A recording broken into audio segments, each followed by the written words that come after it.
Bonjour, moi c'est Marie. Je suis coach et ma mission est de guider les femmes vers la liberté et la paix intérieure, l'épanouissement et l'amour. Je vous propose ici différents outils pour reprendre contact avec vous-même, vous reconnecter à votre être intérieur, reconnaître et accueillir les différentes parties de vous. Ensemble, grandissons et éveillons nos consciences. Aujourd'hui, je vais vous parler des émotions et je vais vous donner 3 conseils pour mieux les accepter. Il faut savoir qu'une émotion se déclenche en réponse à quelque chose. Une pensée, un événement, une odeur, un son. Les émotions sont à la fois un signal et une boussole. Par exemple, la colère apparaît en réponse à une menace ou une injustice. La peur apparaît en réponse au danger. Nous avons souvent tendance à juger nos émotions comme bonnes ou mauvaises et à nous couper de celles que l'on pense mauvaises. Cependant, plus nous voulons mettre de la distance entre l'émotion et soi, plus nous voulons la nier et plus le signal va être fort, plus la manifestation de cette émotion va prendre de la place à l'intérieur de soi. Notre corps possède un langage à part entière. Si je n'écoute pas et ne comprends pas le signal, il va augmenter et être de plus en plus fort.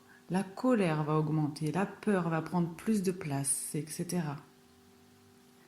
Être au contact de ces émotions permet de mieux répondre à ses besoins, de comprendre la blessure à guérir. Toutes les émotions sont bonnes lorsqu'on sait qu'elles sont là pour nous guider. Elles peuvent cependant être agréables ou désagréables. La nature des émotions ressenties dépend des pensées auxquelles nous nous accrochons. Imaginez-vous, chaque jour, cultiver la sérénité, la joie en vous, l'amour et la paix. Quel bonheur! Ça vous arrive peut-être d'ailleurs, et que se passe-t-il? Bim, une émotion désagréable fait surface. Voilà que rien ne se passe comme prévu. Alors, quoi faire quand tout semble partir de travers? En 1, je vous conseille d'accueillir votre émotion et non de vouloir la gérer et la retenir. Commencez par définir votre émotion. Qu'est-ce que vous ressentez quand elle se manifeste? Où est-ce que vous le ressentez? À quelle intensité? Vous remarquerez que régulièrement, c'est la même émotion qui vous met en difficulté. C'est cette même émotion que vous cherchez à gérer. Vous interroger sur l'origine de cette émotion vous permettra de mettre l'accent sur la blessure qu'elle cache. En 2e point, je vous invite à lâcher le pilote automatique et reprendre votre pouvoir.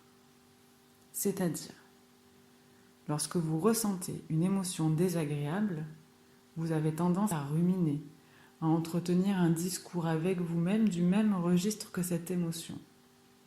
Et là, c'est le cercle vicieux qui commence. Je vous invite donc à vivre cette émotion en conscience.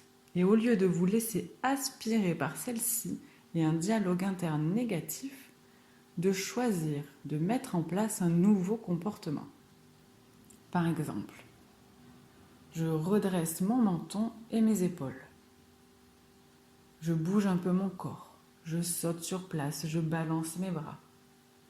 Puis je respire profondément. Je me dis et je fais. J'inspire la sérénité. J'expire la contrariété. Et je recommence plusieurs fois.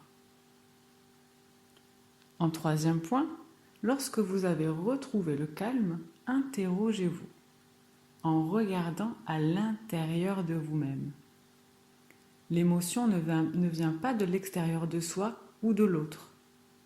L'émotion réveille un besoin, une blessure à l'intérieur de vous-même.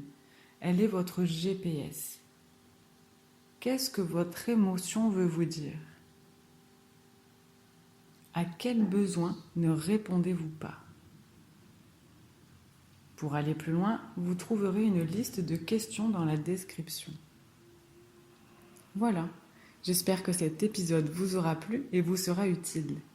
Si vous avez aimé, appuyez sur le petit pouce en bas de la vidéo, abonnez-vous et partagez. À bientôt!